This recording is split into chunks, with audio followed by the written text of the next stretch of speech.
Eu era estudante no colégio, naquela época era ginasial, né? E tinha um coral. Até que o maestro do coral percebeu que eu tinha, sei lá, intuiu que eu tinha talento musical. Olha, vem aqui reger o coro. Mas eu era um garotinho. Então eu subi num banco e comecei a reger, a mexer os braços assim, de maneira desordenada, né? Digamos que aquele tinha sido o meu primeiro contato e o vislumbre do que seria a minha vocação, né?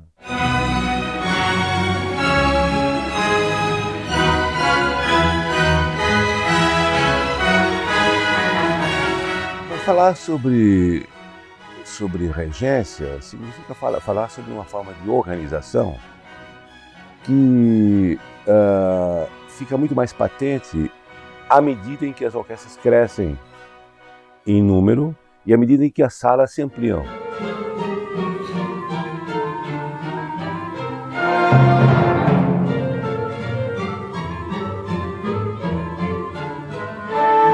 Naquela época, eu estou falando do século XVIII, né, as orquestras eram em geral dirigidas pelo Spala da orquestra.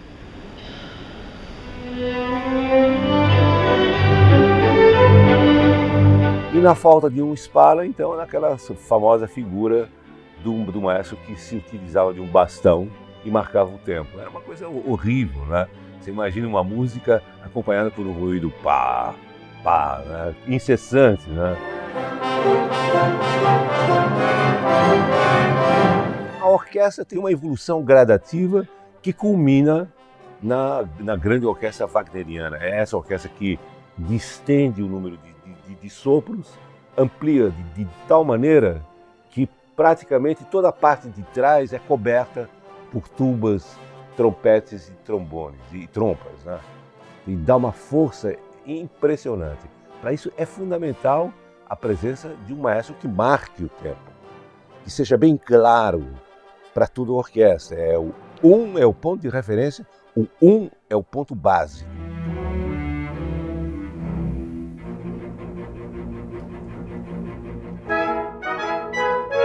Aí os músicos sabem aonde eles se encontram.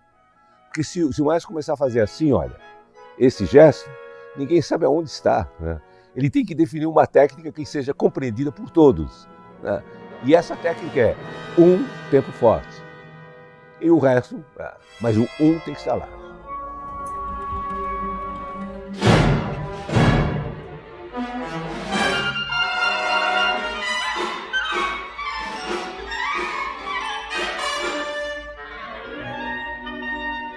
No fundo, o maestro ele recebe da partitura todos os elementos que ele vai utilizar durante os ensaios. É como um processo telepático, um processo quase de espiritismo.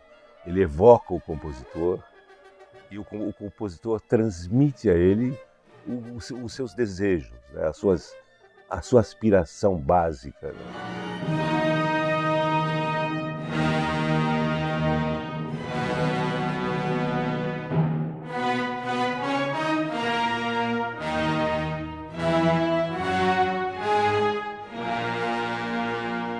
Ao maestro cabe essa tarefa de recriar. Por outro lado, existe uma coisa que é absolutamente fascinante. É que cada maestro tem a sua sonoridade. É uma aura que caminha, você não vê, mas a orquestra sente.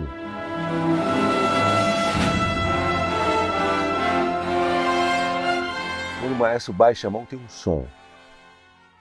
Um outro maestro vem e abaixa a mão, é um outro som.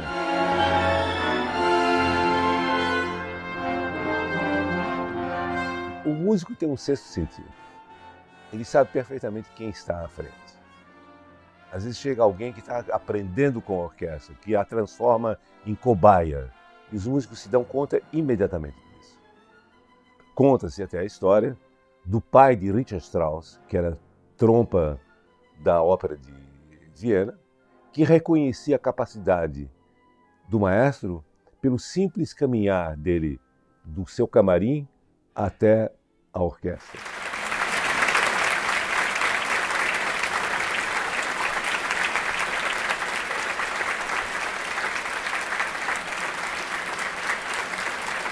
Considere que a orquestra é um micro-organismo que reflete a sociedade. Você certamente viu aquele filme de Fellini, Ensaio de Orquestra. É um pouco aquilo, aquela anarquia mesmo, né? O maestro, digamos, teoricamente, é quem zela pela harmonia.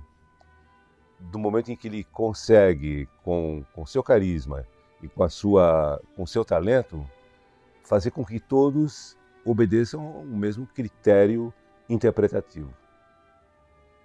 Não é fácil. É fácil falar, difícil fazer.